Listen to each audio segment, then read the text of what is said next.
Okay, we started recording.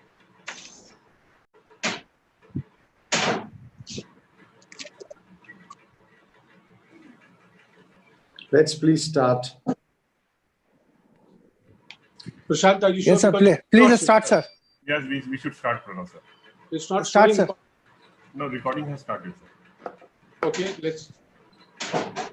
Okay, sir. Let's go ahead, sir. Let's start. Okay, all right. Good morning to all of you, friends of the media. I have a brief opening statement. I'll read that and then we can take questions. Following the Prime Minister's announcement of a rupee 20 lakh crore stimulus package on the 12th of May, the Finance Minister filled in the details over a period of 5 days. She called them 5 tranches. We have carefully analyzed the contents of the 5 tranches. We have also looked into the analyses put out by various economists, experts, agencies, and banks. In our considered opinion, only the following items qualify as fiscal stimulus measures entailing additional expenditure over and above the amount of rupees 30,42,230 crore in the expenditure budget for 2020-21. Let me repeat that. The expenditure budget already has 30,42,230 crore rupees. Let me list the items. 1. Revenue lost due to tax concessions since 22nd of March, 7,500 crore rupees. Pradhan Mantri Garib Kalyan package, of which cash transfers are 33,000 crore rupees. Free grain is 60,000 crore rupees. Medical and health infrastructure, 15,000 crore rupees. 4. EPF support for businesses and workers, 2,800 crore rupees. 5. Reduction of EPF rates, 6,750 crore rupees. 6. Free food grain for migrant workers for 2 months, 3,500 crore rupees. 7. Interest subsidy for Mudra Sishu loans, assuming the entire subsidy will be paid to the banks in 2020-21, 1,500 crore rupees. 8. Additional credit through KCC, assuming the additional interest subsidy will be paid to the lenders in 2020-21, 8,000 crore rupees. 9. Top to total Operation Greens, 500 crore rupees. 10. Promotion of herbal cultivation for 2 years, 4,000 crore rupees. 11. Viability gap funding, assuming the entire amount will be paid in 2020-21, 8,100 crore rupees. 12. Additional allocation to Maganrega, 40,000 crore rupee. Total, in our considered view, is 1,86,650 crore. Let me repeat that number, 1,86,650 crore. The rest of the announcements are already included in the budget expenditure. Some are front loading of already budgeted expenditure, regulatory measures, a number of liquidity measures, medium to long-term plans and schemes, and proposed reforms. We will comment on these in due course in the coming days. Let me state categorically, there can be no fiscal stimulus to the economy without additional expenditure over and above the budgeted expenditure. We note that the Finance Minister acknowledged that additional expenditure must be financed by additional borrowing. The true value of the fiscal stimulus package will therefore be known when we know what is the additional borrowing in 2020-21 to finance the additional expenditure over and above the expenditure budget. The truth cannot be hidden for long. In our view, a fiscal stimulus package of rupees 1,86,650 crore amounting to barely 0.91% of GDP, will be totally inadequate given the gravity of the economic crisis and the dire situation in which people find themselves. Most analysts, rating agencies, and banks have placed the size of the fiscal stimulus at between 0.8 to 1.5%.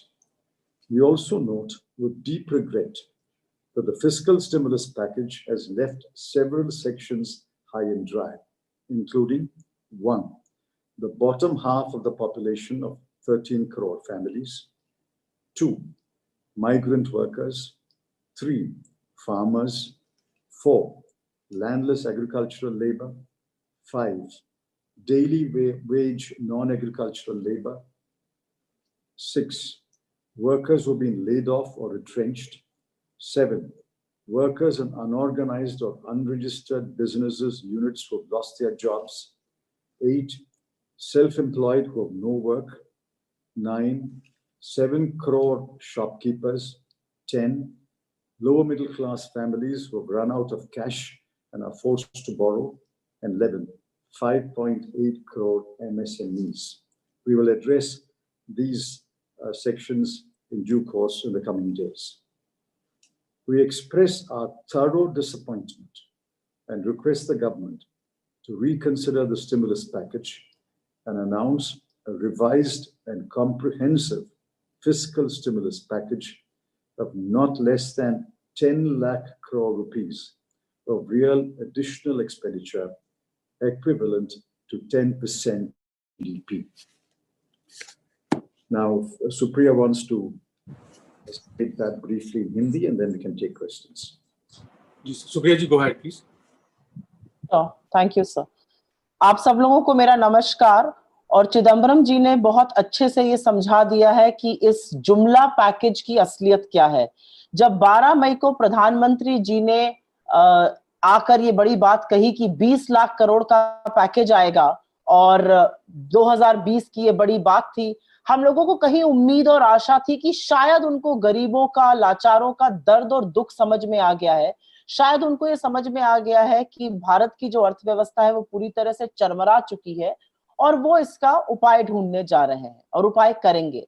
लेकिन 5 serial जो हमने देखे, 5 धारावाहिक जो वित्त मंत्री निर्मला सीतारमण ने पिछले 5 दिन में हम लोगों को दिखाए, उसके बाद एक बात साफ है कि ये सरकार गरीब का, कमजोर का और यहां तक कि मध्यम वर्ग का भी दर्द ना समझ रही है और ना समझने की कोशिश कर रही है। क्योंकि जो खर्चा और जो आंकड़ा आया है वो बहुत बड़ा जबानी जमा खर्च है। इसमें से सरकार के पास से बहुत कम पैसा खर्चा होगा। चिदम्बरम जी ने इसको बहुत अच्छे से एक्सप्लेन किया है। मैं एक बार फिर से हिंदी में इसको दोहरा दूं कि ये जो हमने फिगर्स का विश्लेषण किया है, जो हमने फिगर्स लगाए हैं, जो आंकड़े आपके सामने प्रस्तुत कर रहे हैं, ये अर्थशास्त्रों से बात करके, विशेषज्ञों से बात करके, तमाम एजेंसियों का आंकड़ा और विश्लेषण देख के, बैंकों का विश्लेषण देख के बाद हम इस समीक्षा पर आए हैं। ये बात साफ है कि वित्तीय वर्ष 2021 का जो एक्सपेंडिचर बजट था वो 30,42,230 करोड़ था और उसके अतिरिक्त खर्चा जो अनाउंस किया है वित्त मंत्री ने पिछले 5 दिनों में, जो एक धारावाहिक हम लोगों ने देखा है, 1-1.5 घंटे चला वो सीरियल रोज नेशनल टेलीविजन पर, उसका ब्रेकअप मैं 2 मिनट में दूंगी। लेकिन अतिरिक्त खर्चा एक्सपेंडिचर बजट से मात्र 1.86 लाख करोड़ है, मात्र 1,86,650 करोड़ है, उससे एक पैसा भी ज्यादा नहीं है। ब्रीफली बता दूं इसमें क्या क्या है। इसमें राजस्व को होने वाला नुकसान है टैक्स की छूट पर 7500 करोड़ का। गरीब कल्याण पैकेज में कैश ट्रांसफर 33,000 करोड़ का किया गया और जो अनाज मुफ्त में बांटा गया वो 60,000 करोड़ का लगभग था। मेडिकल और हेल्थ इंफ्रास्ट्रक्चर पर 15,000 का खर्चा हुआ है। ईपीएफ दर में जो कटौती हुई है उसमें खर्चा 6,750 करोड़ का हुआ है। ईपीएफ का सहयोग जो सरकार ने किया है, सरकार ने कहीं पर भी वेतन देने की बात नहीं करी है, जो सहयोग किया वो 2,800 करोड़ का है। प्रवासी मजदूरों को जो मुफ्त अनाज दिया जाएगा महज 3,500 करोड़ रुपए का है। जो शिशु लोन की सब्सिडी है वो 1500 करोड़ की, और हम ये मान के चल रहे हैं कि ये पूरी की पूरी इस वित्तीय वर्ष में दे दी जाएगी। केसीसी द्वारा अतिरिक्त क्रेडिट, और फिर से हम मान के चल रहे हैं कि पूरी की पूरी वित्तीय वर्ष में दे दी जाएगी, कि पूरी आपूर्ति 8000 करोड़ है। Top to total operation greens 500 crore का है। 2 साल के लिए हर्बल कल्टीवेशन का प्रमोशन 4000 करोड़ का है। वायबिलिटी गैप फंडिंग, और हम फिर से ये मान के चल रहे हैं कि इस पूरे वित्त वर्ष में ये पैसा आवंटित हो जाएगा, ये 8100 करोड़ का है। और मनरेगा के लिए 40,000 करोड़ रुपए दिए गए। इनका सम टोटल जो है वो 1,86,650 करोड़ आता है, उससे एक नया पैसा ज्यादा नहीं। इसके अलावा मंत्री ने एक बात बिल्कुल सही कही है कि हमको जब अतिरिक्त बोरोइंग दिखेगी तभी पता चलेगा कितना खर्चा हुआ है, और चिदम्बरम जी ने इसका जो फिगर लगाया है वो 1% से कम है जीडीपी का। जो अतिरिक्त खर्चा हो रहा है वो मात्र 0.91% है, वो 1% से भी कम है जीडीपी का। और कहीं ना कहीं सरकार ने बुरी तरह से अनदेखी करी है लोगों की दर्द की, लोगों के दुख की।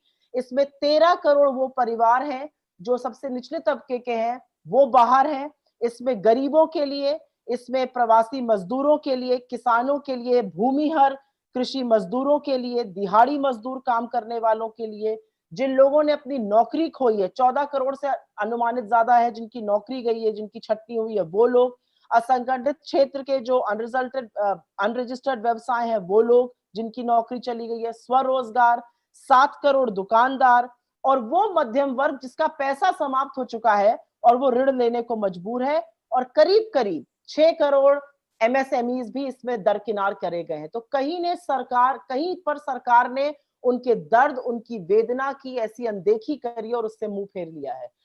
हमें इस पैकेज से अतिशय निराशा है, और हम आग्रह करते हैं और आशा करते हैं कि फिर से समीक्षा होकर एक फिस्कल स्टिमुलस पैकेज जो वाकई में अर्थव्यवस्था को चुस्त दुरुस्त कर सके वो अनाउंस किया जाएगा। लोन मेलों से बचा जाएगा, और इस तरह के जो फिगर्स इधर उधर से लाके डाल दिए गए हैं इससे वित्त मंत्री बचेंगी, और वाकई में देश की दिल से मदद करने का हम लोग आग्रह करते हैं। चिदम्बरम जी, आपके सवाल लेंगे। Thank you, Supriya ji. We'll take questions first on the suo motu, please. Please indicate who wants to ask the first question.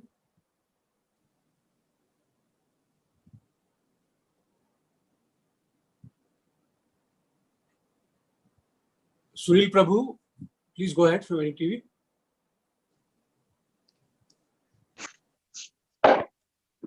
Sir, I just wanted to know from you, yesterday she made it clear that in terms of fiscal deficit, she will revisit it again after around September because it's only 2 months, and also indicated quite clearly that there are more steps that are being taken, the government plans to do in terms of helping the poor.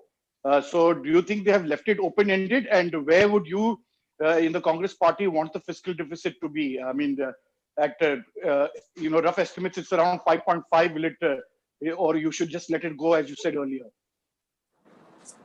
I don't think this is the time to worry about the fiscal deficit. If the additional expenditure turns out to be another 10 lakh crore or whatever, and the additional borrowing is about 10 lakh crore, obviously the fiscal deficit will go up from the current 3.5 to 5.5 or 6. But that should not be a matter of worry. We have repeatedly said, and many economists and central bankers have said, if at some stage during the course of the year you find that the fiscal deficit is uncomfortable, monetize that part. Monetize 50% of the fiscal deficit, which is in excess of what you think is should be there. I don't think fiscal deficit is a worry. The immediate concern and the paramount concern must be borrow more, spend more, give a fiscal stimulus to the economy. Thank you, sir. We'll go to the next question. Premanshu from Anando Bazar Patrika. Yes, sir. I have two questions. Yesterday, Finance Minister said that this spending through or liquidity supply through Reserve Bank and the loans from the bank, that will also have an impact, according to her. So how do you see this? And number two, that she has raised the borrowing limit for states, but has put up 4 conditions. So what is your view on that? I think they are wrong on liquidity. They're giving a spin. Liquidity works on the supply side. You give liquidity to banks to lend to, say, MSMEs. That means MSMEs can supply more, but there must be demand. Fiscal stimulus works on the demand side. I think the officers who were present with her know the difference, but were deliberately trying to obfuscate. And the finance minister did not wish to explain the difference between a liquidity measure operating on the supply side and a fiscal stimulus measure operating on the demand side. Every economist has pointed it out, and I don't want to labor that point again and again. Number two, allowing the states to borrow. I've spoken to one or two states. Now, this is hedged with conditions. And how do you think they will fulfill these conditions? All right, one nation, one ration card can be done maybe in 2-3 months. But the remaining conditions like ease of doing business, DISCOM reforms, those will take time, which means most of the year will be out. You have to borrow today. The states want the headroom to borrow more. And if you don't give them the headroom today and ask them to fulfill conditions which may take them to January or February, and if the headroom is available in January or February, what purpose will it serve? They need the money to spend today. I think on both the explanation given by the finance minister and or her officers is unacceptable. Thank you, sir. We'll have next question from Sandeep Hukan from The Hindu. Sandeep, please go ahead. Yeah, sir, the Congress party and you in particular have raised many times the need to resort to direct cash transfer. This question was put up to the finance minister yesterday. She said the government had taken all kinds of opinion, but didn't quite answer whether they would favor this. But clearly they haven't in the 5 tranches they have announced. So when you ask them to reconsider, would you want them to immediately resort to cash transfers? Absolutely. The government listens only to its own opinion. Let it point out any economist of repute who has said that liquidity measures are sufficient to stimulate the economy, to stimulate the demand side of the economy. I think the government is living in an echo chamber. They listen to their own voices, they listen to their own opinion. We will continue to plug the narrative that this fiscal package is only 1,86,000 odd crore. Our PCCs, our workers, our spokespersons throughout the country in different languages will press this number and say this is all that has been given for a country with 130 crore people, and not 1 rupee is going by way of direct cash transfer to the poor families, nor is 1 rupee going by way of direct cash transfer to the migrant worker. We will continue to press our point of view. Thank you, sir. We'll move to the next question. Ruchi Bhatia from ET now is there. Ruchi, please ask your question. Sir, good morning. The argument from the government side has always been on the rating agencies that if we breach our fiscal deficit quite a lot, then the rating agencies will not take it too kindly and they may downgrade us even more. How do you look at the argument that the government has given vis-a-vis the kind of situation and problems we're dealing with? Well, I don't think the rating agencies run the country or run the government. Sir, I am sorry to interrupt.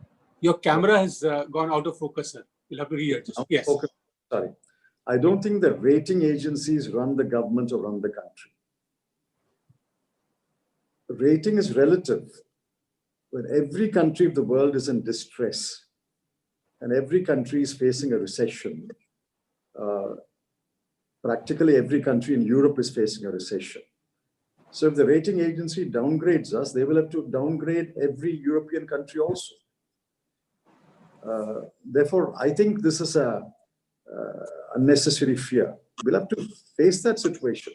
As long as our foreign exchange reserves are high, our inflation is under control, we are on the right path, demand grows and the GDP picks up, why would a rating agency downgrade us? Is it because they have got some malevolent attitude towards us? I don't think so. I think this is an irrational fear. We should simply go ahead and do what we think is right.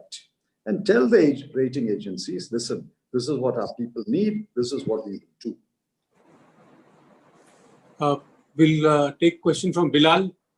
Yeah, sir, good afternoon. This is Bilal from Swaraj Express. Sir, my question is, okay, apart from 61,000 crore, which was already given to Manrega, yesterday the finance minister additionally announced the 40,000 crores in Manrega. So do you think this kind of help, 40,000 crore will help to create a demand at the ground, or will it also help to create the inflation some way? No, I don't think inflation is the concern now. There's so low demand. Where is the fear about inflation? Remember, Mr. Narendra Modi, after he became Prime Minister in Parliament, said, I will continue with Maganrega. It's a monument to Congress's failure. And what is today the fallback position of the Modi government? It is to add 40,000 crore to the Maganrega budget. So, these words will come back to haunt them. What they called a monumental failure of the Congress government is now the safety net for the poor of this country. The next question, Sandeep Swarnkar from Vartman wants to ask. Good afternoon, sir. Here is Sandeep from Vartman newspaper. Yeah. Thank you. You said it's a Jumla package. It's a misleading. They are misleading country. So and also they are failed to command on COVID. So will you demand the PM should come on TV and apologize and tender his resignation? You've got a big hope. The Prime Minister will not address a media conference. He's never done one in the last 6 years. So I don't entertain such illusory hopes as you do, but good luck to you. You can ask him to appear on TV. We'll move to the next one, sir. Rakesh Kapoorji wants to ask a question. Rakesh ji, please go ahead.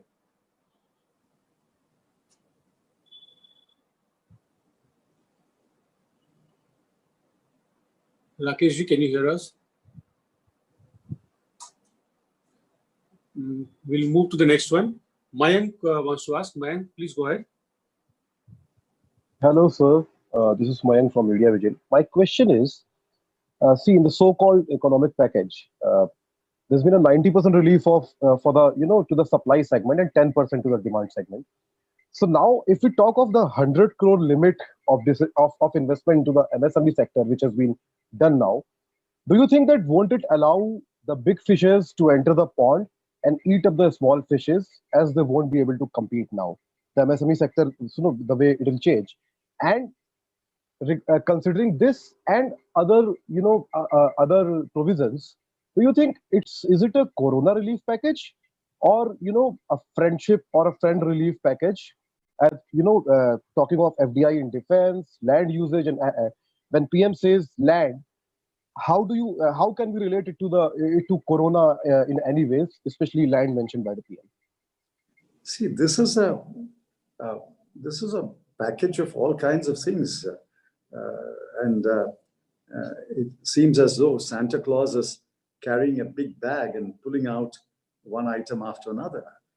One has no relation to the other. What has land got to do with liquidity? What has legal reforms got to do with liquidity? But they are mixing up all these things and confusing the people. But the people will not be confused. People will know where it hurts them. Today, it hurts them in the stomach. It hurts them when they see their children starving without milk, without medicine. It hurts them when their pregnant wife dies while walking back home. It hurts them when they have no jobs in the village. It hurts them when they are forced to go back to the city and they find that they have still the old Juggi Jhopdi and no houses have come up. I think people know where it hurts them. You can't fool all the people all the time. So I'm not going to comment on all other things, since today we are confined to discussing the fiscal stimulus package. I'll say this fiscal stimulus package is totally inadequate. The MSME issue will be addressed in due course. We will read the definition. We have not had the notification yet.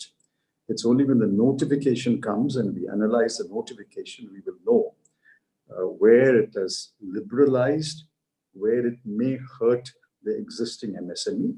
We will study all that and react. We will come back to you every day or practically every day. But sir, do you believe that the government is using the situation as an opportunity, in a way, enforcing some sort of financial emergency over the country, as well as superpassing the parliament and announcing a lot of things which should be discussed in the parliament? Yeah, if you meant is the government being opportunistic, yes, they are being opportunistic. It's not seizing an opportunity to do great reforms. It is being opportunistic. What one person or one group of persons think is right, they're just announcing it without thinking through the consequences. You saw editorials and articles today which are pointing out the downside of some of the announcements. The government is being opportunistic. It's bypassing the stakeholder consultation process. It is bypassing legislation in parliament. It is bypassing a discussion in parliament. And all this will be resisted and challenged. If there is a genuine reform that takes the economy forward, we will support it, but we will have to read the fine print. Thank you, sir. Thank you. Sorry, we'll move to the next one. Ramanji from News 24 wants to ask a question. Ramanji.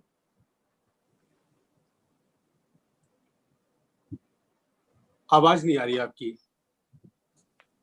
Unmute है पर आवाज नहीं आ रही. Problem ज्यादा बढ़ती जा रही है और नरेंद्र मोदी जब प्राइम मिनिस्टर बने थे उस वक्त उन्होंने इसका मजाक उड़ाया था और अब फाइनेंस मिनिस्टर की प्रेस कॉन्फ्रेंस हो या UP chief minister Yogi Adityanath की प्रेस कॉन्फ्रेंस में हो, सब लोग यही कह रहे हैं कि मनरेगा में हमने फंड बढ़ाया है.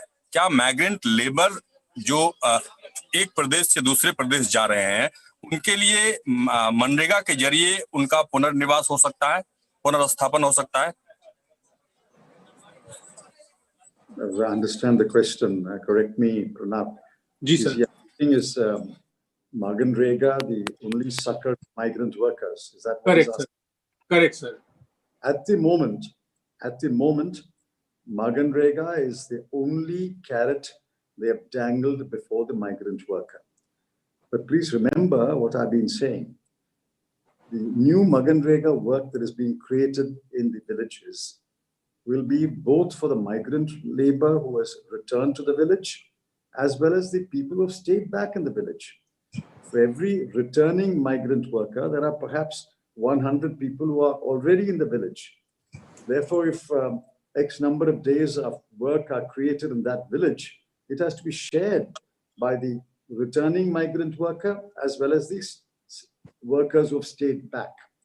So if the returning migrant worker, say, forms 5% of the total workforce in the village, only 5% of the additional Maganrega work days will go to the returning migrant worker. The real test is at the end of the quarter or end of the half year, we will have to find out how many days of work each person has got. Today, the average is no more than 40, 50 days a year. So if they don't get their 100 days worked, what's the purpose of simply expanding the Maganrega? I welcome the expansion because it will give work to the total population. But how much the migrant worker will benefit will be very limited. But that's certainly not enough for the migrant worker. He's completely destitute today.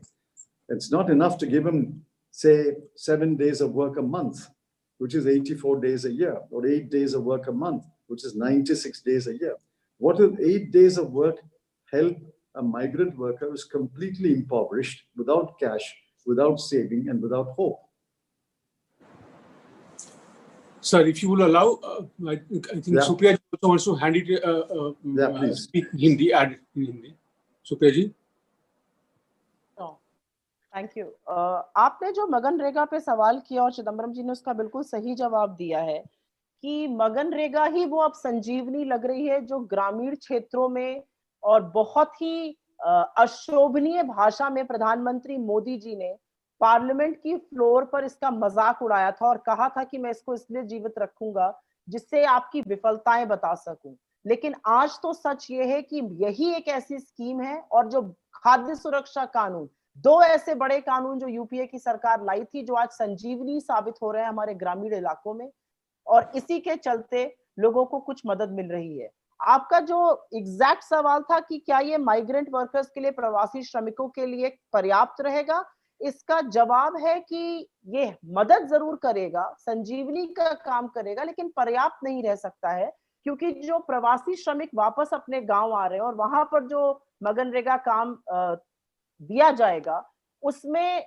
उनकी जो होड़ लगेगी वो उनके साथ लगेगी जो गांवों में है अभी, और इसके चलते तिमाही पर या 6 महीने बाद हमें देखना पड़ेगा कि कितना काम मिला। 40 से 50 एक औसतन दिन का काम मिलता है, 100 दिन का तो काम मिलता भी नहीं है। और ये जो प्रवासी श्रमिक वापस आ रहे हैं, इनके पास ना पैसा है, ना वेतन है, ना जमा पूंजी है, और ना आशा है। तो इनके लिए सरकार को कुछ और भी बढ़ के करना पड़ेगा। मैं पुनः वही बात कहती हूँ जो चिदम्बरम जी ने कही कि ये संजीवनी का काम करेगी, ये लोगों को जीवित जरूर रखेगी, और हमें फक्र है कि हम एक ऐसा कानून लाए खाद्य सुरक्षा के साथ, लेकिन शायद ये पर्याप्त नहीं होगा और सरकार को जबानी जमा खर्च के आगे और पैसा खर्च करना पड़ेगा मजदूरों के लिए। धन्यवाद सुप्रिया जी। अगला सवाल मोहित दुबे न्यूज नेशन से पूछना चाहती हूँ। मोहित। मिस्टर चिदम्बरम, मोहित दुबे न्यूज नेशन से बोल रहा हूँ मैं। इस वक्त ठीक मेरे पीछे आप देख सकते हैं कि हजारों की तादाद में मजदूर हैं और इनको अपने घर जाना है। ये प्रवासी मजदूर हैं, माइग्रेंट हैं, दिल्ली में ये रहते हैं, और रजिस्ट्रेशन जिस रूप में, जिस तरीके से होना चाहिए उस रूप में अब तक रजिस्ट्रेशन का हो नहीं पा रहा है। सवाल ये है कि सोशल डिस्टेंसिंग को भी ये लोग फॉलो नहीं कर पा रहे हैं। ये जब अपने घरों में जाएंगे, जब अपने इलाके में जाएंगे तो कितनी बड़ी चुनौती होगी, कितना बड़ा चैलेंज होगा कोरोना के संक्रमण को रोकने के लिए, क्योंकि किसी को नहीं पता कि इनको कोरोना है या नहीं है। और हजारों की तादाद में जो इस वक्त विजुअल्स आप लगातार देख रहे होंगे कि रजिस्ट्रेशन कराने के लिए सोशल डिस्टेंसिंग को फॉलो ये नहीं कर पा रहे हैं। आप होम मिनिस्टर रह चुके हैं, वित्त फिनांस मिनिस्टर रह चुके हैं, देश के लिए कितनी बड़ी चुनौती, कितना बड़ा चैलेंज है ये, सरकार को क्या सलाह देंगे आप? Tell me the gist, Pranav. Sir, he says that he is out in the field where he can see there are thousands of neighbors standing and they are registering themselves to go back to their home. The challenge is that when they go back, they pose a health threat to wherever they are going. How does the government deal with it? It's a complete mismanagement. When they announced a lockdown with about 3.5-4 hours notice, they obviously completely forgot about the migrant worker who, after a few days at least, will want to go back home. They thought he will stay back in the city or town and continue to suffer and continue to starve. A complete mismanagement, misjudgment, monumental error. They should have made sure that enough transport facilities were available on a staggered basis over a period of a few days, allowing the migrant workers who wish to go home to return, and then impose the lockdown, be that as it may.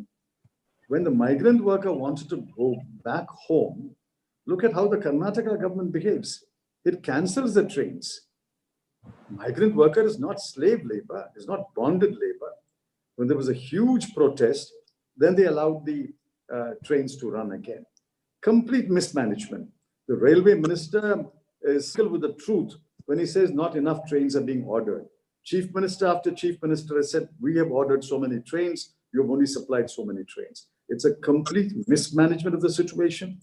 Railway ministry, transport ministry, interstate coordination is a complete mismanagement. Look at what's happening in the borders. Delhi-UP border, UP-Madhya Pradesh border. The situation is so chaotic, and the picture you showed me shows that the situation is so chaotic that while the migrant worker, desperate to go home, will go home, he probably is violating a lot of minimum conditions for containing the virus, like social distancing, etc., etc. Sir, a written question has been sent in by Purnima Joshi from Business Line. She wants if you could comment on devastated sectors such as travel, tourism, hospitality, that has been totally left out. Also, what is the focus on so-called reforms, retreat of PSUs across strategic sectors in this time of crisis? Is that question. You see, the government has, I think, made it abundantly clear to the chambers, if not publicly, at least privately, that the larger organized industries are getting nothing from this stimulus package. I've heard this from several industrialists. They don't expect anything. Even by the time the third tranche was over, they were calling me to say, sir, we are getting nothing. I had cautioned them they will get nothing. The government thinks that large industry, organized industry will find its feet. How will it find its feet? Aviation cannot resume without help. Automobile may limp back over a period of months. Tourism, hospitality is practically dead. Exports are dead. Each one of them required a sectoral approach, a sector-specific package, which has not been given. I pointed it out earlier in columns and tweets. You have to take a sectoral approach. This government has completely ignored them and said, you do what you like, you find your own feet. And I'm afraid this is no way to get our way out of the hole we have dug itself in. Thank you, sir. A few last questions. Meenakshi Bhattacharya from Sanmar. Please come in, Meenakshi. Sir, a lot of people, lot of migrant labor going back to their home villages. How the Congress will reach them to help? Congress will? Reach them to help. We are doing our best. We offer to pay for the travel of the migrant worker. States are refusing to take the money. There's still a dispute about who's paying the fare. Many passengers, migrant workers are being charged the fare, which is condemnable. That's one issue. When they go back to the home states, it is the responsibility of the home state to provide them work, to somehow create employment opportunities. Punjab will provide. Punjab's farm sector is vibrant, so Punjab will provide work to every returning migrant worker. I think Kerala has a plan. It has in fact set apart a large amount of money from its state budget to take care of migrant worker. Let us see how it works. Chhattisgarh is already helping the returning migrant worker. Jharkhand is helping the migrant worker. So we will do our best to help the migrant worker in the states that we are in governance. But the BJP also must do something rather than treating the migrant worker as some kind of a subhuman. Thank you, sir. Okay. Again, the next one from Somnath Pratidin, West Bengal. Somnath, please ask your question. Somnath ji, are you there? Unmute नहीं हो रहा sir. Yeah, please go ahead. Sir, unmute नहीं हो रहा उनका. Can you hear us? We'll move to the. Can I ask? Abdul Bari ji, please ask your question. Yeah. Good afternoon, sir. The Congress party now termed the economic package as mere eyewash. What will be the future course of action? Will the Congress party take along opposition parties to build up pressure on the government? See, today in a lockdown situation, each party, wherever the leaders are making statements. But there's a lot of common ground in the statements made by the Congress party, by the regional parties who are ruling the states, by the left parties. Sooner than later, the opposition parties will find an opportunity to meet and raise their voices collectively. But even the separate voices have a lot of commonality among them. This is a hopelessly inadequate package. This is adding insult to the injury of the suffering people. And we will press for Parliament to be convened. At least a parliamentary committee should be convened to discuss this package. How can they announce a bogus 20 lakh crore package and use the media and the official institutions to propagate this number without calling the parliamentary committee which will scrutinize this number?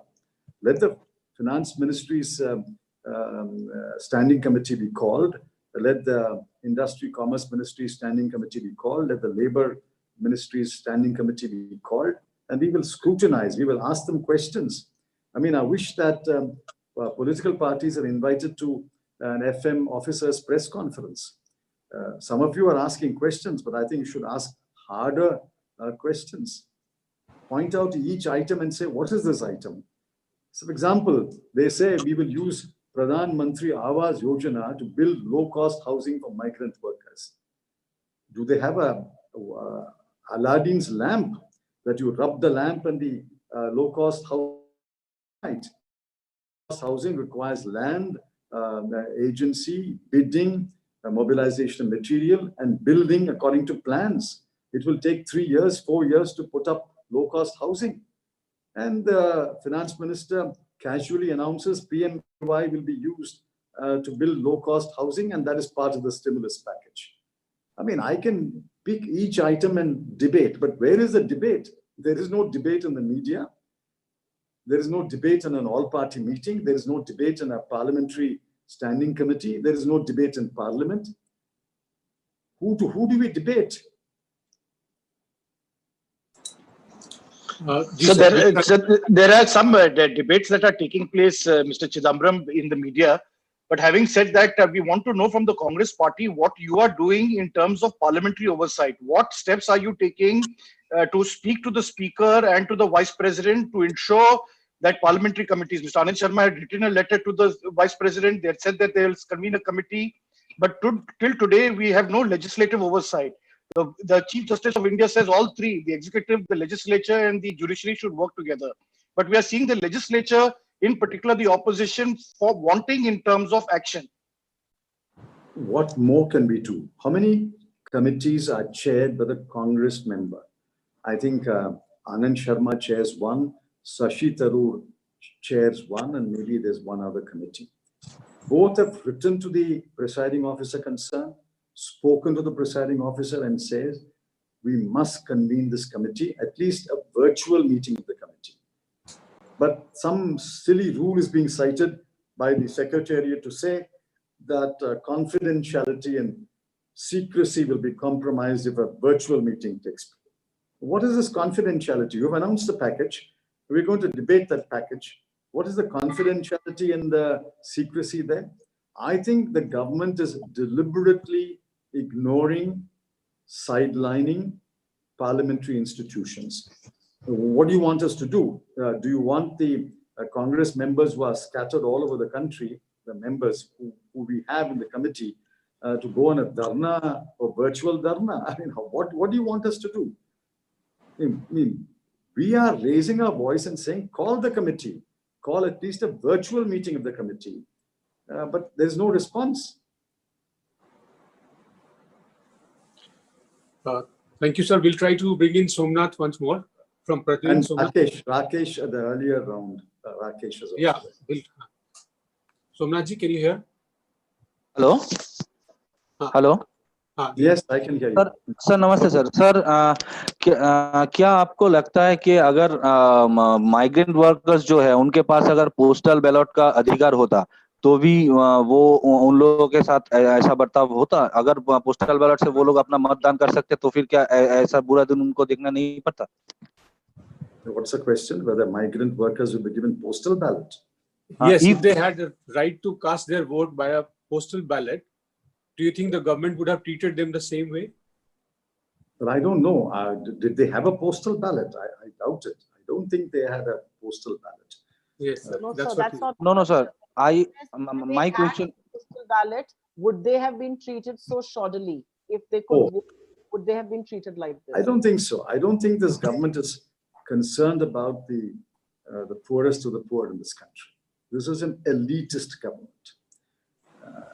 This is a government which is largely guided by the privileged sections. One correspondent in Indian Express in a column wrote, "The new Khan Market gang." The old gang is over. This is a new gang now. Therefore, this government is complacent and smug because elections are 4 years away. Let's see. But I think the migrant worker had a postal ballot. He will vote resoundingly against his government. But unfortunately, elections are 4 years away. That is contributing to the smugness and complacency and contempt shown by the government. Thank you, sir. Okay. Rakesh ji, would you like to ask? Rakesh ji, can you hear us? Please unmute yourself. Pranav Jha ji, हाँ, अरुण आता हूँ आप उसके बाद. Yes. Rakesh ji, go ahead. Yes, Mr. Chidambaram, good day, and thank you. My point is, I have read your article yesterday in Indian Express. You have said, unless there is additional borrowing, there is no fiscal stimulus, and the government is sticking to the planned budgeted expenditure. And if you take into considerations the total stimulus package which has been given of 20 lakhs rupees, only 1.86 lakh crore rupees have been given. I mean, as a cash flow, the cash flow from the government coffers is only 1.86 lakh crore rupees. That comes to less than 10%. Less Is than, it? less Yes, than it is 1%. less than 9 point something. 0.91, less than 1%. Less than 1%. Oh, sorry, less than 1%. I mean, एक रुपए में से 10 पैसा भी नहीं जाएगा. एक रुपए में से 9 पैसा जाएगा. Out of 1 rupee, only 9 paise will go to the pupil. I mean, the cash flow from the government coffers is only 1.86 lakh crore rupees. That is amazing. That is astonishing. For the out of 20 lakhs, you are giving only 1.86 lakh crore rupees to the migrant workers, including all the persons who have suffered this lockdown. So what do you think? That the government should come out with another package? Government should clarify that out of 20 lakhs rupees, this is within the planned budgeted expenditure, not more than that. No, that's my statement. The last paragraph of my statement says that this is to be rejected. Yeah. This package is to be rejected as inadequate.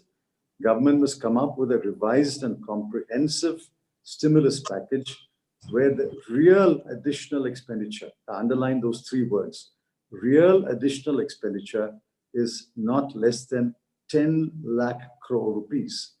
They already have a budget for 30 lakh crore. They must spend another 10 lakh crore at the minimum. So the total expenditure in the country must be in the region of 40 lakh crore rupees. Only then it will be a stimulus. Only then money will reach the hands of the poor. All this is complete eyewash. Nothing will go to the poor. We'll move to the next question, sir. Arun Singh is waiting, IBN 7. Arun ji, please come in. Mr. Chidambaram. Yes. If you have any comment to offer on what Finance Minister Nirmala Sitharaman yesterday said, that Rahul Gandhi was doing dramabaji, sitting on footpath talking to the migrant laborers, and she said that Rahul Gandhi should have helped migrant laborers lifting their baggage instead. I mean, I can only be sorry for her. Rahul Gandhi went to meet the migrant worker. Show me one central minister who's gone to meet the migrant worker. Why didn't the finance minister go and meet the migrant workers who are at the railway station and bus stand in Delhi, desperately trying to go?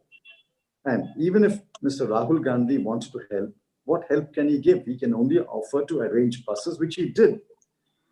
So he offered buses and transported them. The police swooped in and tried to arrest them, but then better counsel, wiser counsel prevailed. They didn't arrest them. They allowed the buses to go after a little jagada. Now, what kind of a comment is this for a finance minister of India to say, Mr. Rahul Gandhi should have lifted the baggage? All right, he can lift one piece of baggage or two pieces of baggage. Can he lift 200 pieces of baggage? These are comments which do not deserve an answer. I think you have dignified it by asking a question, and I've dignified it by giving an answer. These are to be rejected with contempt. This kind of criticism must be rejected with contempt, and I request the finance minister to respond to questions in a more mature and seasoned manner. Thank you, sir. We'll move to the last question. Manan Kumar, please try to come in. Yeah, Mr. Chidambaram. I have a question. Yeah, my question is that, as Manrega seems to be the only hope for now, do you think that its quantum and its scope should be increased? And if yes, by how much? See, Manrega is supposed to be need-based. If there is demand, you have to provide the work. That's the underlying principle of Manrega. Now, I will answer that question once I know what additional number of days of work has been given to each worker in any state. Suppose, say, Madhya Pradesh reports that in the month of May, 5 days of work has been given on an average to each worker. That's obviously inadequate. And then I'll wait to June. If June returns a number like 12 days of work have been given to a Manrega worker, that's obviously inadequate. I think in order to sustain a family requires at least 3,000-4,000 rupees a month. And at the rate of about 200 rupees a day, there should be at least 20 days of work in a month for every worker. Let us see whether this government provides an average 20 days of work to each worker who wants Manrega work. If they don't touch anywhere near 20, this is again an eyewash. If you reach 20, if your limit of 300 crore man days is reached, expand it. Provide more money. That is the only safety net you've got. It is not your safety net. It is the safety net that we invented. You criticized it. But today, that is the only safety net you've got, and use that safety net for heaven's sake. I thought there was a lady who wanted to ask a question. Yes, sir. In fact, there are a couple of more. Sir. Yes, I'm here from Times I Now. have a question, sir, here. Yeah, let's run through quickly. I'm here from Times Now, sir. Yes. Sir, you've also been a former home minister. Sir, given the scenario of a lockdown and a pandemic that we are faced with, sir, how do you see when the students of Jamia are being arrested in connection to the Delhi riots right now? Many of them were picked up early this morning and yesterday and for the last couple of weeks as well, sir. It's condemnable. Is this a time to pick up a student? Where is he running away? I think the entire case is a false case, but that's a separate debate, separate discussion. But even if you identify somebody who has to be questioned, what's the great hurry in questioning him today? And why can't you simply issue a notice? Section 41 notice under the CRP, he will appear and answer your questions. Why arrest him? This is to put fear in the minds of students and people. Listen, don't protest, don't murmur, don't ask questions. We will arrest you. We will put you in custody. This is all shows a state of mind which is inconsistent and incompatible with a democracy. Anand Patel wanted to ask from India Today. Anand, please come in. Good afternoon, sir. My question is about the reforms which the government has announced, right from opening up the, increasing the FDI in the defense production to opening up the atomic sector, space exploration, And also yesterday, the finance minister announced that the PSUs will not be allowed in one sector. More than 4 PSUs will not be allowed, and the government will come up with a separate notification. So it looks like government is going to privatize a number of PSUs as well. Do you think that this will boost investment to tide over the crisis we are facing? What do you see coming? See, So can I ask, can I add on something to this? Yes, yes. So this government is corporatization by opening up all these sectors to the private entities. So do you feel that all these decisions will have a far-reaching implications on our country in a bad sense? Listen, these are grandiose announcements by an opportunistic government which is taking shelter under the fact that there's no parliament sitting, there's no committee meeting, no stakeholder consultation, and making all these announcements. But none of them today is backed by a detailed notification giving the terms and conditions.